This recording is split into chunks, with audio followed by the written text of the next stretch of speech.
Okay, so I'm gonna install the T-mat on my 2022 Tundra.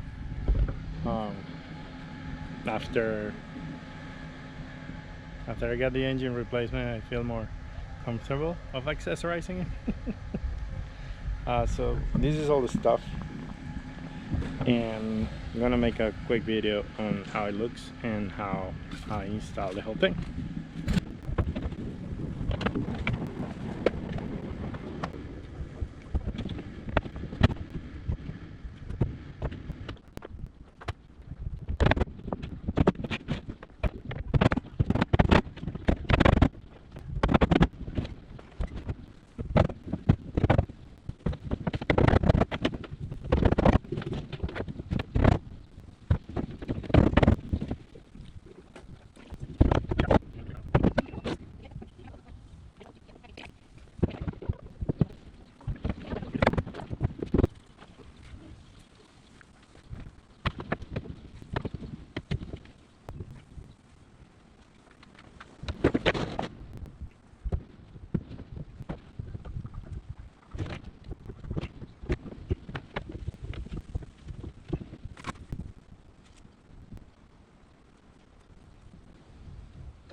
Okay, so the thing is installed.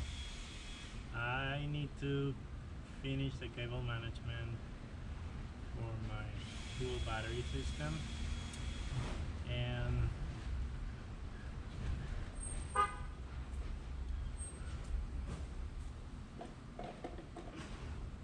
so the idea with this is that you need to put something here. You just put one of these and one of this, and put whatever you want in here so it doesn't move.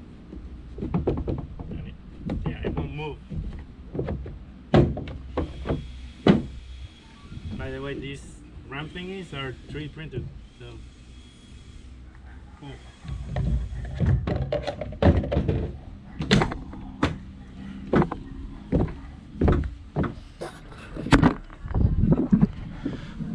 Okay, so this is my dual battery system, and the battery is on the way. So I put 5 of these single ones here, so I didn't have to cut this one, because if I put this one I need to cut one row. But I'm not sure if I want to cut one row. Oh, this is the battery charger that I have to install on cable manager. So I don't know if I want to cut it or if I just leave it like that, and it's fine. My problem with leaving it like that is that because these are not attached, they don't have like end attachments or dovetails, it's gonna like move. So but if I put this, it's gonna have the dovetails down here too, so I just need to remove one line, or I just move the battery a little bit over there.